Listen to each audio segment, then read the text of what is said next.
बिस्मिल्लाहिर्रहमानिर्रहीम, अस्सलाम वालेकुम। टॉक 7 के साथ मैं हूँ एतजाज़ नक़ी।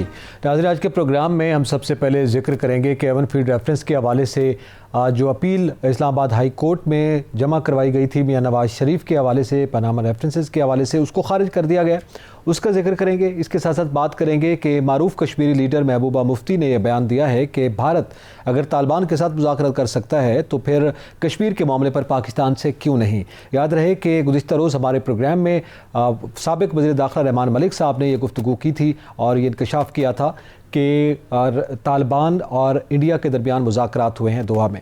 इसके साथ साथ हम जिक्र करेंगे कि लाहौर में जो गुज़िश्ता रोज़ अफसोसनाक सानिया पेश आया, धमाका हुआ, उस पर क्या पेशरफ्त हुई है, उसके हवाले से भी कुछ खबरें हमारे पास मौजूद हैं। और इसके साथ साथ साइबर क्राइम के बढ़ते हुए वाक़यात का जिक्र करेंगे और साइबर क्राइम के मुख्तलिफ सोशल मीडिया प्लेटफॉर्म्स पर जाली पैगामात के ज़रिए रकम बटोरी जा रही है, इस स्कैंडल का भी जिक्र करेंगे। और इसके साथ साथ हम अपने मुख्तलिफ प्रोग्राम्स में पहले जो NHA के हवाले से स्टोरीज़ देते रहे हैं, नेशनल हाईवे के हवाले से, उस पर जो कोर्ट ने अहकामात जारी किए हैं और फिर उसके बाद नैब के एग्जीक्यूटिव बोर्ड ने अब बाकायदा तौर पर इंक्वायरीज शुरू करने की मंजूरी दी है, उसको आज इन डिटेल जिक्र करेंगे। सजाद तरीन साहब, सबसे पहले तो एवन फील्ड रेफरेंस और अल-अज़ीज़िया रेफरेंस, ये दो वो रेफरेंस हैं जो मियां नवाज शरीफ के हवाले से थे। उस पे आपके इल्म में है कि मुस्लिम लीग नून ने बाकायदा अपील दायर की थी कि इन केसों को खारिज किया जाए, लेकिन ये अपीलें खारिज कर दी गई हैं और वजह जो इस्लामाबाद हाई कोर्ट ने बताई है कि चूँकि मियाँ साहब मफरूर हैं और मफरूर की जो अपील है वो कबूल नहीं की जा सकती, वो खुद आएँ या गिरफ्तारी दें, उसके बाद दोबारा अपील कर सकते हैं। एक तो मैं ज़रा आपको पस मंज़र बताऊँ, कल भी हमने बात की थी, मोहतरमा मरियम नवाज़ साहिबा ने कल ये कहा एक जर्नलिस्ट को उसके सवाल के जवाब में कि अगर आप मुझे ज़मानत फराहम कर दें उनकी ज़िंदगी की, उनकी सेहत की, तो वो शाम की फ़्लाइट से आ जाएंगे, वो आज ही आ जाएंगे। कल भी हमने ये डिस्कस किया था। अब ये जो है हुकूमत अगर ये कहे कि ये NRO मांग रहे हैं तो क्या ये गलत है? फिर इसका मतलब यही है ना कि कोई NRO किया जाए, कोई बड़ा जिरगा किया जाए, जैसे जनरल मुशर्रफ के ज़माने में एक हुआ था, इस तरह का कोई किया जाए। तो ये बात जो उन्होंने कहा, अब हुकूमत उसके जवाब में कहेगी तो कहेंगे नहीं जी हमने कब NRO मांगी, NRO नहीं तो और क्या है, एक बात। दूसरी बात यह है कि अदालत ने बिल्कुल आइन और कानून के मुताबिक फ़ैसला दिया। ऐसा नहीं हो सकता कि कोई शख्स, मियां नवाज शरीफ साहब आपको पता है अदालत से मफरूर हैं, बाकायदा इश्तिहारात दिए गए और सारी चीज़ें मौजूद हैं। उसके बाद हमारे जजेस साहबान जो हैं उनके पास तो कोई और ऑप्शन नहीं था कि एक ऐसा शख्स जो इलाज कराने के लिए गया, जो सज़ा याफ्ता था, जेल में था और उसकी जनाब इलाज के लिए ज़मानत हुई, वहाँ गया और उसके बाद अब जो मोहलत कोर्ट ने दी उसके दौरान वो वापस भी नहीं आया और अब उसके ख़ानदान के लोग जो हैं वो कहते हैं कि जी अब जान की जो है अब ज़मानत दें, उनकी सेहत की ज़मानत दें तो फिर वो आएंगे।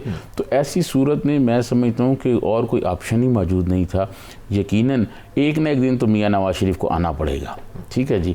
वो जब आएंगे तो अदालत में पेश हो जाएंगे, फिर उनकी बात चलेगी आगे, लेकिन वो आएंगे तो उनको जेल में जाना पड़ेगा। अब ये फ़ैसला मियां नवाज शरीफ ने करना है कि वो कब आते हैं। मैं समझता हूँ इस्लामाबाद हाई कोर्ट ने पाकिस्तान के आइन और कानून के मुताबिक फ़ैसला किया है और यही फ़ैसला, तवक्को भी यही थी कि यही फ़ैसला आएगा। ये जब फ़ैसला महफूज हुआ तो मेरे कई आइनी और कानूनी अमूर के जो माहिरीन थे उनसे मेरी बातचीत हुई कि क्या मुतवक्को फ़ैसला हो सकता है। तो उस वक्त जो बहुत बुज़ुर्ग हैं जिनकी सारी ज़िंदगी अदालतों में गुजरी है, कुछ तो ऐसे लोग भी हैं जिन्होंने पाकिस्तान का आइन भी देखा है कि कैसे बन रहा था और किस तरह हुआ, तो उन्होंने लोगों ने ये बताया कि यही फ़ैसला आएगा, इसके अलावा और कोई फ़ैसला नहीं है। और ये अगर कोई तवक्को रखे कि कोई ज़मानत हो जाएगी या कोर्ट इनको ज़मानत दे देगी, ऐसा मुमकिन नहीं है। तो ये जो फ़ैसला हुआ है ये बिल्कुल आइन और कानून के मुताबिक हुआ है। अब डिपेंड करता है मियां नवाज शरीफ पे कि क्या मियां नवाज शरीफ साहब जो हैं वो आते हैं, आके अदालत के सामने पहले पेश होते हैं, फिर उसके बाद जो है उनकी जो अपील है वो उस वक्त सुनी जाएगी जब वो आएंगे और पेश होंगे। अच्छा, ये तो एक कानूनी पहलू है ना जिसका आप जिक्र कर रहे हैं। अभी जैसे आपने कहा कि यकीनी तौर पर आपकी बड़े मारूफ कानूनी माहिरीन से बात हुई और ये मुतवक्के था। मुस्लिम लीग नून की कानूनी टीम क्या जब ये अपील के हवाले से दरख्वास्त दायर कर रही थी, और ये एक ऐसा कानूनी पहलू है जो कि मेरे ख्याल में उनको भी पता होना चाहिए उनकी टीम को, क्या उनके इल्म में नहीं था या कोई और वजह हो सकती है कि उन्होंने दरख्वास्त दायर कर दी, फिर वो अपील तो खारिज होनी थी, वो आएंगे तो फिर अपील करेंगे? उनको ये पता था, इसमें कोई शक नहीं है। उनके जो टीम में वकला हैं या वैसे मियाँ नवाज शरीफ के जो वकला हैं जिनसे वो मुशावरत करते हैं, जो बेशक कोर्ट में ना भी पेश हों, लेकिन उनको ये पता था कि यही फ़ैसला होना है। लेकिन उनका ख्याल ये है, उनका मौक़िफ़ ये है, मेरी उनमें से 2-3 लोगों से बात हुई, उन्होंने कहा कि हमने कुछ आइनी और कानूनी तकाज़े पूरे करने थे, इसलिए हमने वो अपील डाली और इस पे कि शायद हो सकता है कि कोई चांस बन जाए। ठीक है। तो मेरे ख्याल में वो उन्होंने क्या वो जो मुकर्ररा वक्त होता है अपील का उसको ज़ाहिर करना चाह रहे हैं? वो भी है, लेकिन मैं आपको अर्ज़ करूं, देखिए बात यह है कि जो आदमी जेल में होता है, जो मुलज़म होता है, जो कैदी होता है, वो कोशिश करता है ना कहीं से रिलीफ लेने की, कहीं ना कहीं कोई अदालत से को अपील करने की कुछ, तो वो भी उन्होंने अपने कानूनी तकाज़े पूरे किए हैं, जिसमें मैं समझता हूँ कि उनके जो शायद मकासद थे वो पूरे नहीं हुए और वो हो भी नहीं सकते जब तक कि मियाँ नवाज शरीफ ख़ुद जो हैं वो अदालत में आके पेश नहीं होते। उससे पहले ये मुमकिन ही नहीं है, वो उस वक्त तक मफरूर रहेंगे, अदालत से मफरूर हैं, इश्तिहारात निकलेंगे उनके। बिल्कुल सही। तो ये कैसे मुमकिन है कि एक आदमी मफरूर हो, अदालत जो है उनके जज जो है उनकी ज़मानत ले लें? लेकिन उसमें एक यकीनी तौर पर यह बात बड़ी अहम है जो आप कानूनी पहलू का जिक्र कर रहे हैं, वो यही है कि आपके इल्म में है कि अपील का एक हक होता है और टाइम होता है।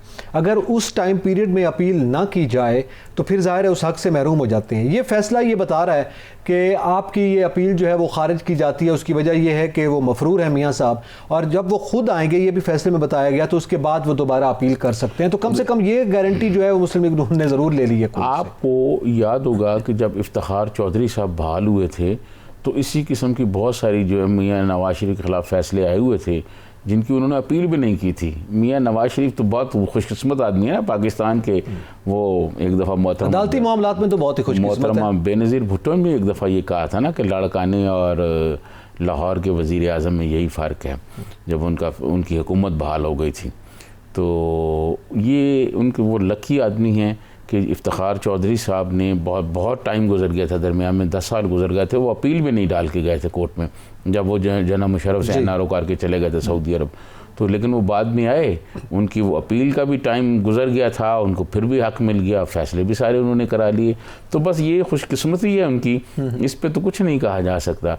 तो इसीलिए उन्होंने इस दफ़ा ये डाली अपील कि टाइम ज़्यादा ना हो जाए, लेकिन उनको ये मिल गया राइट कि जब वो आएंगे तो अपील करेंगे, लेकिन उसके लिए उनको पहले आना पड़ेगा। सही। अब उन पर डिपेंड करता है, उनकी पार्टी पर डिपेंड करता है कि वो कब आएँ। लेकिन कल जो मोहतरमा मरियम नवाज साहबा की गुफ्तगू थी, उससे ये बात बिल्कुल वाज़ेह हो गई है कि मियाँ नवाज शरीफ फ़िलहाल कोई आने का इरादा नहीं रखते और ना ही शायद उनकी पार्टी उनको कहेगी कि वो आएँ। तो ये बस ऐसे ही अब चलता रहेगा, जब कभी आएंगे या जब कभी हालात साजगार होंगे। आपको पता है ना, पाकिस्तान में हालात साजगार होते तो पता नहीं चलता ना। सही है। तो वो जनाब मुशर्रफ जो है वो जिसने यूँ हाथ दिखाए थे और कहा था मैं बेनज़ीर और नवाज शरीफ को नहीं आने दूंगा, और फिर उसी जनाब मुशर्रफ ने मोहतरमा के साथ NRO किया, और फिर मोहतरमा आई तो मोहतरमा के बाद मियाँ नवाज शरीफ भी यहाँ आए, और फिर ना सिर्फ उनको ऐवान सदर से जाना पड़ा बल्कि मुल्क से भी जाना पड़ा। अच्छा, अब इसमें ये सूरत हाल, इसका सियासी पहलू थोड़ा सा मैं चाहूँगा सज्जाद तरीन साहब के मरियम नवाज साहब के आपने स्टेटमेंट की बात की है, अब ये फैसला भी सामने आ गया है, इसके सियासी असरात मुस्लिम लीग नून की जो इस वक्त सियासी सिचुएशन है और उसमें मियाँ शहबाज शरीफ और हमजा शहबाज जो हैं वो फ्रंट पे हैं, मरियम नवाज साहबा की कोई इक्का दुक्का स्टेटमेंट जैसे कल आई, बड़े अरसे बाद स्टेटमेंट सामने आई, इसके क्या असरात मुरतब होते देख रहे हैं? ये फैसला बजाते खुद क्या इशारे दे? मैं समझता हूँ कि अदालत से जो फैसले आते हैं और ख़ास तौर पे पॉलिटिशियंस के बारे में, उनके सियासी इम्पैक्ट तो पड़ते हैं, कोई माने या ना माने, मुस्लिम लीग वाले माने या ना माने, लेकिन मियाँ नवाज शरीफ को ये इस फैसले के आने के बाद और मियाँ नवाज शरीफ का फिर पाकिस्तान में ना आना, उनकी बेटी की तरफ से ये कहना कि जी उनको पहले ज़मानत वो दी जाए, ज़िंदगी की ज़मानत दी जाए और उनको ज़िंदगी को नुकसान ना हो तो फिर वो आएंगे, तो फिर ज़ाहिर है पाकिस्तान की आवाम तो देख रहे हैं ना, सियासी तौर पर फिर नुकसान होता है ऐसी पॉलिसी का और इस तरह के बयानात का, फिर ऊपर से फैसले भी आ जाएं। तो कल भी मैंने आपको बताया था कि जुल्फ़िकार अली भुट्टो ने तो अपनी किताब बिफा एम असैसिनेट में लिखा है कि तारीख़ में मरने की बजाय फ़ौजी डिक्टेटर के हाथों मरने को तरजीह दूंगा, ये तो उसमें उन्होंने अपनी किताब में लिखा हुआ है। तो मैं ये समझता हूँ कि मियाँ नवाज शरीफ को अगर उन्होंने पाकिस्तान में सियासत करनी है और जिस किस्म का वो बयानिया अपना बना के बैठे हुए हैं और जिस किस्म का उनका बयानिया है और वो पॉपुलर भी हुआ है, मियाँ नवाज शरीफ का जो बयानिया है वो पॉपुलर हुआ है। आप देखें ज़िमनी इलेक्शन में हुकूमत को बहुत बुरी शिकस्त हुई है मुख्तलिफ हल्कों में, चाहे वो सिंध की हल्की हों चाहे पंजाब की हों। तो वो अब अगर अपने पॉपुलर उसको बयानी को और पॉपुलर करना चाहते हैं और वाकई हकीकी मैंने पे वो जो चाहते हैं कि जमहूरियत बहाल हो, कोई मुदाखलत ना हो, तो उसके लिए फिर मैदान में उनको उतरना पड़ेगा। ठीक है, वो आपको याद होगा मरियम नवाज साहब की ये स्टेटमेंट भी तारीखी है। ये भी तारीख का एक बड़ा आपको याद है कि आसफ अली जरदारी साहब ने भी ये बात कही थी ना कि मियाँ साहब फिर आए, हम सब भी गिरफ्तार होते हैं। बिल्कुल ऐसे तो नहीं हो सकता कि आप लंदन में बैठे और कहें इनकलाब यहाँ कर देना है, ऐसा मुमकिन नहीं है। अच्छा, अब थोड़ा सा आगे बढ़ते हैं, चूँकि ये एक केस था, ज़ाहिर है उसके हवाले से अब वो जब आएंगे मियाँ साहब देखी जाएगी, इसके असरात पे भी गुफ्तगू होती रहेगी। हमारा एक बड़ा अहम मामला है कश्मीर का, आपके इल्म है महबूबा मुफ्ती साहब की आज की स्टेटमेंट जो कि शुरू में हमने जिक्र किया है, वो ये कह रही है कि जनाब अगर भारत तालिबान के साथ मुज़ाकरात कर सकता है, क्योंकि भारत वैसे तो बड़ा वोकल है दहशत गर्दी के ख़िलाफ़, जी दहशत गर्दी हो रही है, ये हो रहा है, हम उसके ख़िलाफ़ हैं, हम बड़ा सेकुलर हैं, लेकिन वो तालिबान के साथ अगर डायलॉग कर सकता है तो कश्मीर के हवाले से क्यों बात नहीं कर सकता। और आपको ये गुज़िश्ता रोज़ हमने प्रोग्राम में जब रहमान मलिक साहब से बात की तो हमारे ही प्रोग्राम में उन्होंने हमें ये ब्रेकिंग स्टोरी दी थी। जी देखिए, मैं आपको अर्ज़ करूं, बात यह है कि कश्मीर पर एक आल पार्टी कॉन्फ्रेंस मोदी ने बुलाई हुई है और जो कश्मीर के हकीकी नुमाइंदा हैं, हुर्रियत कॉन्फ्रेंस, हुर्रियत कायदीन जो हैं, उन्होंने उसको मुस्तरद किया हुआ है। वो ये कहते हैं कि ये दुनिया की आंख में धोखा देने के लिए, दुनिया को धोखा देने के लिए एक आल पार्टीज़ कॉन्फ्रेंस मोदी बुला रहा है, जिसमें वो लोगों को बताएगा कि मकबूजा कश्मीर में सारे हालात ठीक हैं, सब चीज़ें ठीक हैं, हम कॉन्फ्रेंस कर रहे हैं और हम ऐसे आगे चल रहे हैं। और इस तरह इस हवाले से कुछ लोग वहाँ से जा भी रहे हैं, ये महबूबा मुफ्ती साहब भी वहाँ जा रही हैं उसी कॉन्फ्रेंस में, फ़ारूक अब्दुल्ला साहब भी जा रहे हैं और वहीं इकट्ठे होकर उन्होंने ये प्रेस कॉन्फ्रेंस में ये बात की। ये जो आपने बात की, ये आपने बिल्कुल ठीक कहा कि एक दिन पहले ही रहमान मलिक साहब ने ये बात कही थी और हमारे प्रोग्राम में ये बात की थी। और पहले मेरे ख्याल में हम अपने व्यूअर्स को दिखा दें, जो गुज़िश्ता रोज़ रहमान मलिक साहब ने यही गुफ्तगू के तालिबान और इंडिया के दरमियान जो मुज़ाकरात दोहा में हुए हैं और उनके वज़ीर ख़ारजा ने जो बात की है, ज़रा प्रोड्यूसर साहब दिखाइएगा हमारे प्रोग्राम में रहमान मलिक साहब ने क्या कहा। अब मुझे आज अफसोस के साथ ये ब्रेकिंग न्यूज़ आपको देनी पड़ रही है कि मेरी इंफॉर्मेशन के मुताबिक इंडियन जो उनका फॉरेन मिनिस्टर है, he has met Taliban in Qatar. आप मुझे ये, और अगर किसी को शक है तो मेरे साथ बात कर ले इंडियन फॉरेन मिनिस्टर, मैं बता दूंगा किस होटल में और किस कमरे में उनकी मुलाकात हुई। इसी तरह ये तालिबान भी वहाँ इंडिया से होके आए हैं। Welcome back.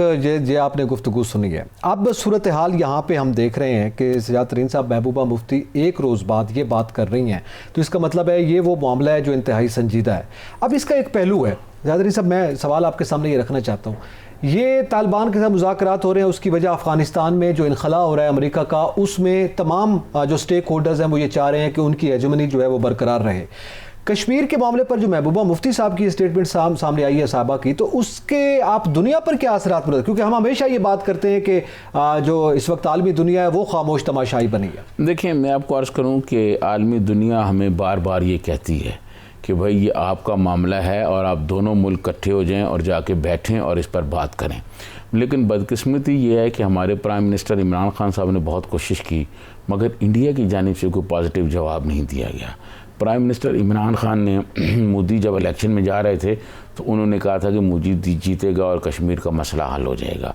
चंद रोज़ पहले भी प्राइम मिनिस्टर ने यही कहा है कि अगर ये कश्मीर का मसला हल हो जाए तो उनकी बहुत तनकीद हुई। उन्होंने वहाँ एटम बम के बारे में भी बात की कि एटमी हथियारों की ज़रूरत ही नहीं होगी अगर हमारा मसला, एटमी हथियारों की ज़रूरत ही नहीं है, तो इस पर बहुत तनकीद भी हो रही है। लेकिन मैं ये समझता हूँ कि मोदी जो है वो एक जुनूनी हिंदू है और वो पाकिस्तान का दुश्मन है। उसने पहले भी कहा ना कि मशरक़ी पाकिस्तान में वो आके लड़ता रहा और वो सारी चीज़ें करते रहे। जी, बाकायदा इतराफ़ किया गया। दुनिया ने उसकी तरफ कोई तवज्जो नहीं दी, ना ही हमारे मुसलमान ममालिक ने दी है। मैं ये समझता हूँ नकी साहब, हो सकता है कि लोगों को तो बहुत तवक्को हो अरब दोस्तों से कि अरब दोस्त हमारे लिए बहुत कुछ करेंगे, लेकिन 5 अगस्त को जो मोदी ने इक़दाम किए मकबूजा कश्मीर पर, और जिस तरह हम तनहा हुए और हमारे अरब दोस्त जो हैं बजाय हमारे साथ खड़े होने के, उनके मरासम जो है वो मोदी से ज़्यादा हो गए। और फिर मोदी को कई अरब मुल्कों ने अपने मुल्क में बुलाया और रेड कारपेट भी किया। फिर OIC से हमारी उम्मीदें थी, मुझे तो कोई नहीं थी, मैं तो OIC को एक डिबेटिंग क्लब समझता हूँ। तो मैं ये समझता हूँ कि कश्मीर पर हमें खुद ही जो कुछ करना है खुद ही करना है। हमारे साथ 1-2 मुल्क हैं जो खड़े होते हैं, जिसमें ईरान भी शामिल है। ईरान तो कंधे से कंधा मिला के हमारे साथ खड़ा रहा है। लेकिन बाकी ममालिक से हम जो तवक्को रखते थे या हमारी जो ख्वाहिश थी वो उस तरह नहीं हुई। दुनिया के जो मज़हब मुल्क हैं, जो ताकतवर मुल्क हैं, जो यूएनओ में रोल कर सकते हैं, वो कहते हैं जी आपका अपना मामला है, आप जाके बैठ के हल करें। लेकिन वो दोनों मुल्कों को एक टेबल पर लाने के लिए अब कुछ पसे पर्दा बातचीत हो रही है। पहले तो बिल्कुल नहीं हो रही थी, लेकिन अब पसे पर्दा सिलसिला चल निकला है। बिल्कुल पसे पर्दा, क्योंकि ट्रंप ने तो पसे पर्दा नहीं फ्रंट पे आके बात की थी, और उसके बाद 5 अगस्त वाला जो सूरत हाल पैदा हुई वो हमें देखना पड़ी थी, वो इमरान खान साहब की मौजूदगी में जी। जब फ्रंट पे होती है तो सूरत उलट हो जाती है, पसे पर्दा वाली से उम्मीद रखी जा सकती है। अब कोई बातचीत हो रही है और ट्रैक टू डिप्लोमेसी के तहत, और दुनिया भी ये चाह रही है, जो बाइडन भी ये चाह रहे हैं और भी लोग ये चाह रहे हैं, इंटरनेशनल एस्टेब्लिशमेंट भी चाह रही है कि यहाँ कोई तसादम नहीं होना चाहिए, इनके ताल्लुकात बेहतर होने चाहिए। तो मैं ये समझता हूँ कि अब हो सकता है कुछ मामला जो हैं वो बेहतरी की तरफ जाएं, लेकिन प्राइम मिनिस्टर इमरान खान ने ये बात बिल्कुल वाज़ेह और क्लियर कर दी है। अपने एक इंटरव्यू में नहीं, अपने काफ़ी इंटरव्यूज़ में की उन्होंने, और उन्होंने अपने मुख्तलिफ तकरीबात जो हैं उनमें ख़िताब करते हुए भी कहा कि जब तक मकबूजा कश्मीर की जो स्पेशल हैसियत है, जो स्पेशल स्टेटस है, जो 5 अगस्त से पहले था, वो बहाल नहीं होता, हम बात नहीं करेंगे। और इन बात भी नहीं करनी चाहिए, बड़ी डिटरमिनेट उनकी बात भी नहीं करनी चाहिए। देखिए, मैं आपको अर्ज़ करूं कि जुल्फ़िकार अली भुट्टो के बहुत सारे कारनामे होंगे, लोग बहुत उनको जानते हैं, लेकिन 2-4 उनकी स्टेटमेंटें जो हैं वो बहुत लोग कोट करते हैं। हम भी अपने प्रोग्राम में उन्होंने कहा था कश्मीर पे 1000 साल जंग करेंगे और घास फूस खाएंगे, बेशक घास फूस खाएंगे लेकिन एटम बम बनाएंगे। तो ये कुछ चीज़ें होती हैं, जो लीडर्स होते हैं उनको फैसले करने पड़ते हैं, और उनको कि मैं समझता हूँ प्राइम मिनिस्टर इमरान खान ने ये बहुत अच्छा फैसला किया है कि जब तक मकबूजा कश्मीर का वो स्टेटस बहाल नहीं होता, हम इंडिया से बात नहीं करेंगे। अब पूरी दुनिया जो है यूएनओ है, और जो अमेरिका है, बाकी जो ममालिक हैं, उनको चाहिए कि वो अब इंडिया पे ये दबाव डाले, मोदी पर ये दबाव डाले कि मोदी जो है एक तो वहाँ कर्फ्यू ख़त्म करे, लोगों की आज़ादियाँ, इंटरनेट की जो पाबंदियाँ मकबूजा कश्मीर में, जो लोगों के और मसाइल हैं उनको हल करे। उसके बाद जो स्पेशल स्टेटस है वो बहाल करे, वहाँ इलेक्शन भी होने चाहिए, मकबूजा कश्मीर में इलेक्शन भी तो बुनियादी हक है। और उसके बाद पाकिस्तान और इंडिया और कश्मीरी बैठकर इस मसला कश्मीर पर बातचीत शुरू करें। देखें, कोई भी मसला हो, कोई जंग हो जाए, जंग के बाद भी जो चीज़ें तय होती हैं वो टेबल पर तय होती हैं, मुज़ाकरात के ज़रिए तय होती हैं। सही। तो मैं ये समझता हूँ कि बेशक हाँ, जो भी मुतनाज़ा चीज़ें हों, अगर टेबल पर बैठ जाएंगे ये दोनों मुल्क, और कश्मीरी और कश्मीरियों की ख्वाहिश के मुताबिक, जो कश्मीरी चाहते हैं उनकी ख्वाहिश के मुताबिक कश्मीर का मसला हल होना चाहिए। ये नहीं कि इंडिया और पाकिस्तान बैठ के कोई मामला तय करें, नहीं, मैं समझता हूँ कश्मीरियों को भी हुर्रियत लीडरशिप है, उसको शामिल होना चाहिए, हुर्रियत लीडरशिप जो है उनको भी बिठाना चाहिए साथ, उनसे भी मशवरा करना चाहिए। लेकिन ये आप जो डिप्लोमेसी की अभी बात कर रहे थे कि हमें अपनी ट्रैक टू डिप्लोमेसी की जिक्र किया है आपने, चले उस पर किसी हद तक बात चल रही है, लेकिन ये जो मामला है जिस पे आज महबूबा मुफ्ती साहब की स्टेटमेंट सामने आई है, रहमान मलिक साहब ने ये बात की है, ये वो पॉइंट है मेरे ख्याल में, इस पे अगर हमारी डिप्लोमेसी, चाहे हमारी सफारतकारी के जो जितने यहाँ पे हेड्स बैठे हैं, तो इस मामले की बुनियाद पर भी बड़ा इन्फ्लुएंस डाला जा सकता है कि ये तालिबान के साथ एक दहशतगर्द ग्रुप, जिसको वो बार बार इंडिया ये क्लेम करता है कि जनाब हमारा ये वसानिया हो गया तो उसमें तालिबान मुलव्वस हैं, और पाकिस्तान पर इल्ज़ाम आयद करता रहता है और ख़ुद मुज़ाकरात करता है, तो वो कश्मीर के मामले पर क्यों नहीं कर सकता? ये बहरहाल एक टर्निंग पॉइंट हो सकता है। देखें, बात यह है, जो इंडियन इंतहा पसंद लीडर हैं ना, मोदी, अमित शाह और बाकी जो लोग हैं, वो बुनियादी तौर पर तालिबान से जो मुज़ाकरात कर रहे हैं वो उनके अंदर एंटी पाकिस्तान जज्बात पैदा करना चाहते हैं, वो पाकिस्तान के ख़िलाफ़ तालिबान को इस्तेमाल करना चाहते हैं। और ये जो हम धमाके पे जब आएंगे तो ये बात करेंगे। कल तो आईजी साहब ने खुद कहा था ना कि इसमें मतलब बाहर का भी हाथ है, हाथ मुलव्वस हो सकता है। बिल्कुल। तो ये पाकिस्तान के ख़िलाफ़ इस तरह कार्रवाई कराने के लिए वो तालिबान से बातचीत करते हैं, और बहुत सारे तालिबान के जो ग्रुप हैं वो तो ज़ेरे असर हैं अपना क्या नाम है इंडिया के, उनके कई ऐसे मतलब लीडर्स हैं जिनके इलाज इंडिया में हुए हैं। हमारे बहुत से बलोच लीडर ऐसे हैं जो यहाँ से निकले हुए हैं, पाकिस्तान से गए हुए हैं, और वो उनके मतलब उनके बारे में उनकी तस्वीरें और उनके अपने जो इलाज करते हुए तस्वीरें वो आई नहीं है मुख्तलिफ चैनल्स पर, आपने देखी नहीं है कि वो इंडिया में अपने इलाज कराते हैं और इंडिया की उनको सरपरस्ती है। तो इंडिया जो है पाकिस्तान दुश्मन जो है, जो पाकिस्तान की दुश्मनी करेगा, पाकिस्तान का दुश्मन होगा, वो उसके साथ इंडिया का दोस्त होगा, उसके साथ वो बैठेगा, या उन लोगों के लिए जिनको वो ये समझता है कि पाकिस्तान के खिलाफ इस्तेमाल कर सकता है, वो उन लोगों के साथ बैठेगा। अब कश्मीरी जो है वो हमारे भाई हैं, कश्मीरियों को वो इतनी अहमियत नहीं दे रहा है, लेकिन उनको देनी पड़ेगी। जो दुनिया भर में दबाव आ रहा है, जो दुनिया भर में चीज़ें हो रही हैं और जिस तरह प्रेशर आ रहा है, जो और पस पर्दा बातचीत जो शुरू हुई है, जिसके बदले ये मामला थोड़े से आगे बढ़े हैं कोई, तो मैं ये समझता हूँ कि आने वाले दिनों में इस बात के इम्कानात मौजूद हैं कि इंडिया जो है वो अपने इक़दामात वापस करे और कश्मीर को स्पेशल स्टेटस बहाल हो जाए और फिर मुज़ाकरात का सिलसिला जो है वो आगे चले। धमाके का आपने जिक्र किया, उसकी भी बात करेंगे। नाज़रीन, यहाँ पे वक्त हुआ एक ब्रेक का, हमारे साथ रहिएगा।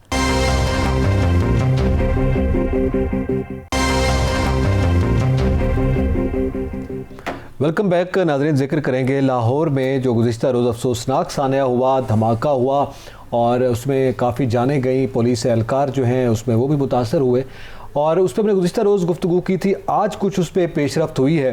ज़्यादातरीन साहब, ये कहा जा रहा है कि कुछ लोगों की गिरफ्तारियाँ हुई हैं, ये आपके इल्म में है? कुछ ये बात बिल्कुल दुरुस्त है और ये रात गए मुझे पंजाब पुलिस के बहुत ज़िम्मेदार आला हुकाम जो हैं उनकी जानिब से ये बताया गया था कि रात गए ही उन्होंने गिरफ़्तारियाँ कर ली थी। और आज जो वफाकी वज़ीर शेख रशीद साहब ने ये कहा है कि हम मुल्ज़मान के करीब पहुँच गए हैं, ये दुरुस्त है बात। और उनको बहुत सारी चीज़ों का पता चल गया है।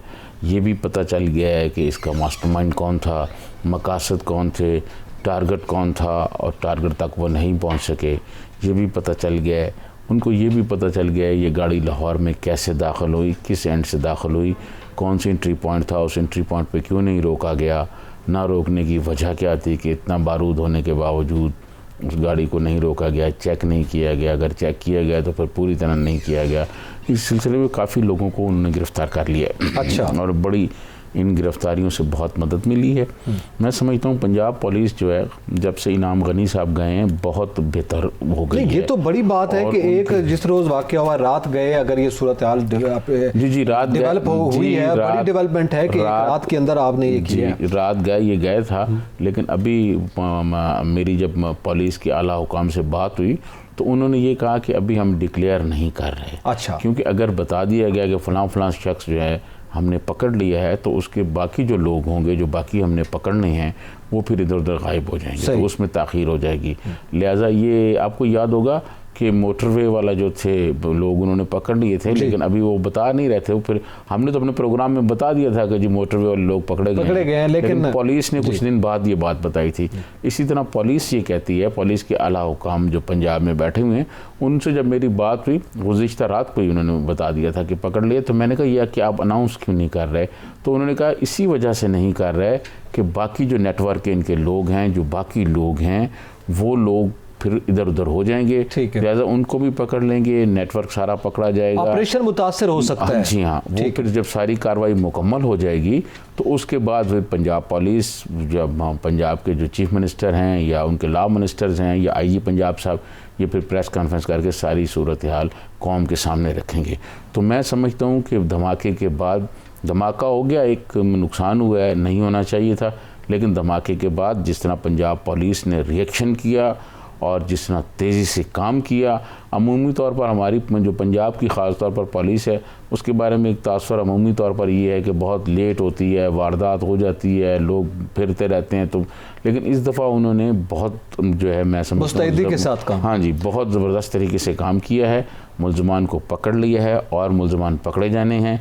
उसके बाद सारी तफसीलात सामने आ जाएगी, ये साजिश भी बता दी जाएगी कि ये साजिश कहाँ से हुई। आप क्या समझते हैं वो जो बैरूनी हाथ मुलव्वस होने की बात की जा रही थी, क्या कुछ ऐसे इशारे मिले? देखें, ये जो आपने मुझसे क्वेश्चन किया है, मैंने यही क्वेश्चन पुलिस के जो आला हुकाम है उनसे किया है। तो उन्होंने कहा कि इस बात को नज़रअंदाज नहीं किया जा सकता, ये नहीं कहा जा सकता कि इसमें बैरूनी हाथ नहीं है। बैरूनी हाथ है, इंक्वायरी हो रही है, फिर सारी चीज़ें मरहलावार सामने आती जाएंगी। तो उन्होंने कहा अभी हम बिल्कुल इसको रिजेक्ट भी नहीं कर सकते और बिल्कुल ये भी नहीं कह सकते कि फ़लाँ मुल्क था या फ़लाँ, लेकिन उन्होंने कहा जिस तरह ये प्लान हुआ है, ये जिस तरह आया है और बिल्कुल टारगेट पे आया है, और पुलिस, अगर वहाँ पुलिस का नाका ना होता तो वहाँ इर्द गिर्द जो मकानात थे, हाई वैल्यू टारगेट का जिक्र किया गया और रहमान मलिक साहब ने बताया कि वहाँ हाफिज साहब का घर भी है, तो वो यकीन वहाँ कोई ना कोई वो कर देते वारदात। तो ये वहाँ पर पुलिस की हिम्मत तो है, हौसला है, उन्होंने रोका उनको और इस पर पुलिस की मैं समझ तारीफ़ होनी चाहिए। हम पुलिस पे तनकीद भी बहुत करते हैं, लेकिन पुलिस के जवान जो हैं अपनी जानें कुर्बान करते हैं, अपनी जानें देते हैं, और उन्होंने उनको भी अप्रिशिएट किया जाना चाहिए। उसको बिल्कुल सही। तो ये पंजाब पुलिस ने बहुत मुतहरक होकर ये काम किया है, और इनाम गनी साहब को ये क्रेडिट जाता है, क्योंकि वो हेड हैं। अगर कोई मतलब क्रेडिट ना हो, डिस्क्रेडिट को बात हो, तो वो भी उनके खाते में जाती है। बिल्कुल सही। कि जी ये आईजी पंजाब ये हैं और ये नहीं हुआ, वो नहीं हुआ, हम अपने प्रोग्रामों में कहते रहे, लेकिन ये क्रेडिट इनाम गनी साहब को जाता है कि उन्होंने लोगों को गिरफ्तार कर लिया है, पंजाब पुलिस ने गिरफ्तार कर लिया है, और आने वाले दिनों में, अगले 2-4 दिनों में और बहुत सी गिरफ्तारियाँ होनी है, और ये सारी साजिश जो है फिर वो सामने आ जाएगी। चले, ये एक अच्छी डेवलपमेंट हो जाएगी अगर सूरत हाल आगे की जाने बढ़ती है, और जल्दी से मेरे ख्याल में ये रिपोर्ट भी पब्लिक होनी चाहिए, ये हकायक जो है वो सामने आने चाहिए। और एक मामला सजाद तरीन साहब जो हमारे इसमें बढ़ता चला जा रहा है हमारी सोसाइटी में, वो साइबर क्राइम से मुताल्लिक है। आपके इल्म में है, हमारे कंटेंट एडिटर हैं, हमारे रिसर्चर हैं, बड़े शरीफ इंसान हैं जनाब हसनैन सैयद साहब, उनके साथ भी ये वाक़या, और हमारे इर्द गिर्द बहुत से ऐसे लोग हैं जिनके नाम बताए जाए तो बड़ी तादाद है जिनके साथ ये वाक़या, ये अब ज़ाहिर है मारूफ साइट है और मारूफ सोशल मीडिया प्लेटफॉर्म है, मीडियम है व्हाट्सएप, जिस पर उनको कोड आया कि जनाब ये वेरिफिकेशन कोड जो है वो हम आपको भेज रहे हैं, आप हमें ये सेंड करें तो उसके बाद वरना आपका जो ये व्हाट्सएप है बंद हो जाएगा। इस नौयत की बात आई, फिर वो मैसेज उन्होंने खैर वो देखा और फिर सेंड कर दिया। उसके बाद वो हैक हो गया, और हैक होने के बाद उनका व्हाट्सएप जब हैक हुआ तो उस हैकर ने उनके जितने कॉन्टैक्ट्स थे, जितने जाने वाले थे, उनसे पैसे बटोरना शुरू किए उनके नाम पर। ज़ाहिर है मैसेज आपको अगर आ रहा है तो हसनैन सैयद साहब का है, मुझे आ रहा है तो उनके नाम से आ रहा है, तो वो पैसे मांगे गए और बहुत से लोगों ने पैसे भेजे भी, चूँकि उनकी एक अच्छी से है, और उसके बाद पता चला कि वो अकाउंट हैक था। तो ये एक वाक़या है। इससे पहले आपके इर्द गिर्द, हमारे इर्द गिर्द बहुत से वाक़यात जो है सामने आ चुके हैं। देखिए, मैं आपको अर्ज़ करूँ कि मैं साइबर क्राइम वालों के साथ मुख्तलिफ उससे पे मिलता रहता हूँ, मुख्तलिफ इशूज़ पर, मुख्तलिफ दोस्तों की जब कोई प्रॉब्लम्स होती हैं। साइबर क्राइम जिस तरह अब हो रहा है, FIA के पास वसाइल उस तरह नहीं है। सबसे बड़ा मसला जो है वो FIA को वसाइल फ्राहम करना है। देखें, बात ये है, हम पहले जिक्र किया करते थे ना कि जी पुलिस जो है वो अपनी गाड़ियों को धक्के लगा रही होती है, गाड़ियों में पेट्रोल नहीं होता, जबकि डाकू जो हैं वो जदीद गनों के साथ और जदीद गाड़ियों पे फिर रहे होते हैं।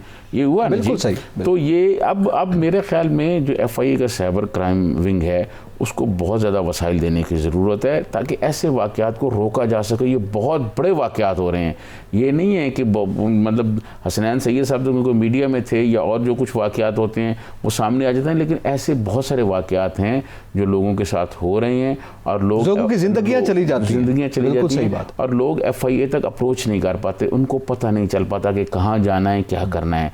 मैं ये समझता हूँ उसके बाद FIA इस पर काम करती है, थोड़ी सी रफ्तार स्लो होती है, लेकिन वो मुलजमान को पकड़ लेती है, बहुत सारे पैसे भी रिकवर हुए हैं। लेकिन FIA साइबर क्राइम के जो लोग हैं उनका मौक़िफ़ ये है कि हुकूमत को फ़ंड्स देने चाहिए, ज़्यादा से ज़्यादा सहूलियात ज़्यादा देने चाहिए, आलात ज़्यादा देने चाहिए, और लोग जो हैं कुछ भर्ती करने चाहिए, क्योंकि कम हैं लोग, उनको यहाँ भर्ती किया जाए, उनके तादाद में इजाफ़ा किया जाए, ताकि मौसर अंदाज में कार्रवाई हो सके और इस तरह की सूरत हाल को रोका जा सके। मैं समझता हूँ हुकूमत इस तरफ तवज्जो दे रही है।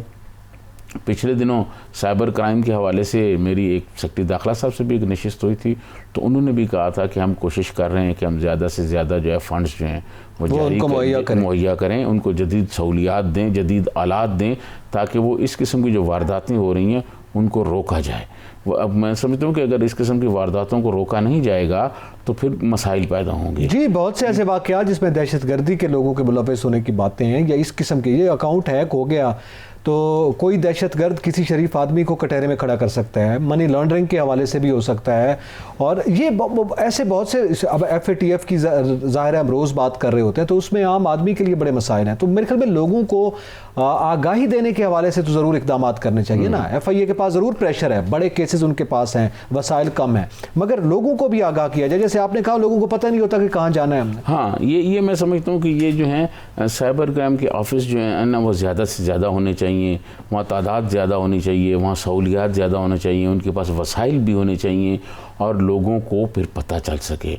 ये आप देखें, मैं आपको अर्ज़ करूँ कि ये आप चौधरी निसार साहब पर लोग बहुत तनकीद करते हैं, लेकिन बतौर वज़ीर दाखिला ये क्रेडिट चौधरी निसार को जाता है कि उन्होंने सिम जो हैं वो थंब के साथ देना शुरू की। उन्होंने पाबंदी कर दी कि जिस आदमी की थंब वेरिफिकेशन नहीं होगी उसको सिम जारी नहीं होगी। तो इससे अब लोगों को तलाश करना मुश्किल नहीं है, तलाश किया जा सकता है, लेकिन जैसे मैंने कहा कि वसाइल कम हैं, आलात कम हैं, टाइम लगता है, केसेस ज़्यादा हैं, उसके लिए हुकूमत पाकिस्तान और वजारत दाखिला को चाहिए कि खुसूसी तवज्जो दे ताकि साइबर क्राइम के जो लोग हैं, जो उसमें काम कर रहे हैं FIA के लोग, उनको ज़्यादा से ज़्यादा सहूलियात होगी तो वो एक्शन जल्दी कर सकेंगे। लेकिन इसमें हमने सजाद तरीन साहब आपके इल्म में है, जब FATF की शराइत का जिक्र कर रहे थे और हमने ये कहा कि हमने काफ़ी सारी उनकी शराइत तकरीबन 21 से 22 शराइत जो पूरी की, आउट ऑफ 28 जो हैं, तो वो 6, 7 का 5 का प्रॉब्लम था। तो उसमें मनी लॉन्ड्रिंग बुनियादी मामला है और मनी लॉन्ड्रिंग जो है वो दहशत गर्दी के ज़ुमरे में है। FATF ये कह रहा है कि अगर मनी लॉन्ड्रिंग होती है तो वो दहशत गर्दी के लिए फंडिंग के तौर पर इस्तेमाल होती है। अब आपका मेरा अकाउंट हैक करके लोगों से पैसे मांगे जा रहे हैं और वो पैसे इकट्ठे करके अगर खुदा न खास्ता किसी दहशत गर्दी में इस्तेमाल होते हैं, तो ये तो बहुत बड़ा मामला है। मेरे ख्याल में उनकी उस कंडीशंस में आता है, तो इस पर प्रायोरिटी पर तवज्जो देने की ज़रूरत है। जी बिल्कुल, ये हुकूमत तवज्जो दे रही है, लेकिन वसाइल की कमी की वजह से ना काम उस रफ्तार से हो नहीं पा रहा जिस रफ्तार से आम आदमी रिलीफ चाहता है ना, कि भाई फौरी तौर पर जो हो जाए। जैसे कि आपने 15 पे कॉल की तो पुलिस आ गई, कोई स्पोर्ट आ गई, कोई रिलीफ मिल गया, वो उस तरह की एक सूरत हाल होनी चाहिए। कोई एक स्पेशल जो है ना एक कॉल सिस्टम होना चाहिए कि किसी आदमी का अकाउंट हैक होता है तो सबसे पहले वो उनको इन्फॉर्म करे, और साइबर क्राइम वाले जो हैं वो मुतलका वेबसाइट जो हैं उनको इन्फॉर्म करे, बैंक को इन्फॉर्म करे, ताकि रोकथाम हो सके ऐसे वाक़यात की और ज़्यादा वारदात ना फैल सके। यकीनी तौर पर इस पर तवज्जो देने की ज़रूरत है, FIA को खुसूसी तौर पर तवज्जो देने की ज़रूरत है। अच्छा, इसके साथ साथ कुछ ब्रेकिंग स्टोरीज़ का आज हम जिक्र कर रहे हैं। हमने रहमान मलिक साहब की भी स्टोरी आई, बाकी भी NHA जिसके हवाले से मुसलसल हम अपने प्रोग्राम्स में स्टोरीज़ देते रहे हैं, हम लोगों के नाम भी आप बताते रहे हैं, और फिर किसने कहाँ पे लोकेशन के साथ पूरा डाटा प्रोवाइड किया जाता रहा है। उस पे हमें बहुत से इताब भी भुगतना पड़े और ये कहा जाता रहा कि जनाब आप क्यों स्टोरी दे रहे हैं। प्रेशर बिल्ड करने की कोशिश भी की गई, लेकिन आखिरकार सजाद तरीन साहब नैब के एग्जीक्यूटिव बोर्ड ने मंजूरी दे दी कि उन्हीं अफसरान के ख़िलाफ़ उन्हीं केसेस पर जो है वो इंक्वायरीज़ की जाएँ, और ये मेरे ख्याल में एक बड़ी डेवलपमेंट है जो हमने उठाया। नैब ने कल जो प्रेस रिलीज जारी किया ना, उसमें बहुत सारा लंबा चौड़ा है, तो एक लाइन उन्होंने नीचे NHA की लिखी हुई। तो NHA के कई अफसर इस बात पर खुश हैं कि जी उसमें तो प्रेस रिलीज में नाम ही नहीं है NHA का, लेकिन हम तो क्योंकि अखबार का काम करते हैं, मीडिया में बैठते हैं रोज़ प्रोग्राम, हम तो हर चीज़ को बहुत गौर से पढ़ते हैं। फिर उसके बाद मेरी नैब के सोर्सेज से भी बात हुई। पहले तो नैब ने इंक्वायरी शुरू की सखर मुल्तान, ठीक है जी। अब ये मैं आपको बता रहा हूँ कि नैब जो दूसरी इंक्वायरी कर रहा है वो कर रहा है लाहौर अब्दुल हकीम। लाहौर अब्दुल हकीम के दरमियान जो मोटरवे बनी और उसके दरमियान जो बहुत बड़ी करप्शन हुई है वो भी जनाब आ रही है। मैंने कल भी शायद आपको ये कहा था, या पिछले 2 दिन पहले प्रोग्राम में कहा था कि नैब ने इंक्वायरी शुरू कर दी हैं और नेशनल हाईवे के अब लोग जो हैं बाकायदा गिरफ्तार होना शुरू हो जाएंगे।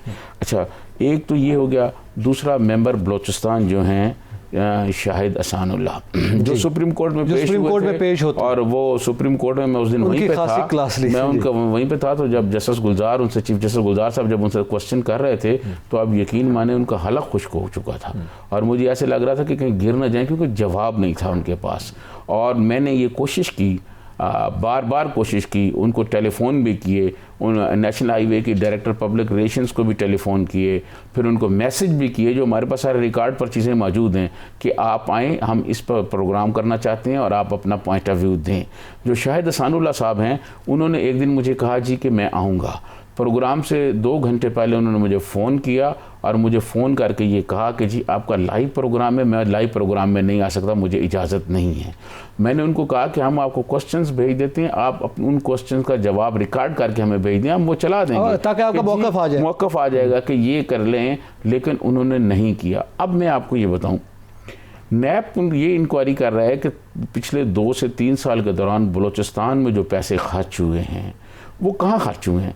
आखिर पैसे खर्च हुए तो कहीं रोड भी तो बने होंगे ना, वो अब पता चल जाएगा। जैसे उस दिन अदालत में ये बातें हुई, अदालत ने तो बहुत कुछ कहा ना, हमने तो इतना कुछ नहीं कहा था। अदालत ने तो ये भी कहा कि NHA ऐसे लगता है कि जैसे ये एक करप्शन का इदारा है, ठेकेदार और नेशनल हाईवे के माल बनाने में माल बना रहे हैं, और जो माल बना रहे हैं, आप यकीन माने मेंबर बलोचिस्तान जो हैं शाहिद हसानुल्लाह, मेंबर पंजाब जो हैं, उनके खिलाफ बहुत बड़े पैमाने पे इंक्वायरी।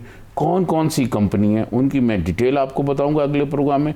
कौन कौन सी कंपनी हैं, किस किस कंपनी में कितने % तय हुआ है, किस किस कंपनी को ठेका दिया गया है, और उसके बाद लोधरा मुल्तान रोड पर क्या वारदातें हुई हैं, वहाँ जो अपना ओवरहेड ब्रिज बने हैं उन पर क्या वारदातें हुई और लीज पे जो दुकानें और तामीरात का सिलसिला था जी, वो क्या हुआ है, जो NOC दिए गए हैं जी, वो कैसे दिए गए हैं, ये सारे डॉक्यूमेंट्स हम अगर कहेंगे ना तो इन्होंने कहना है जी ये तो ऐसे कर रहे हैं ऐसे।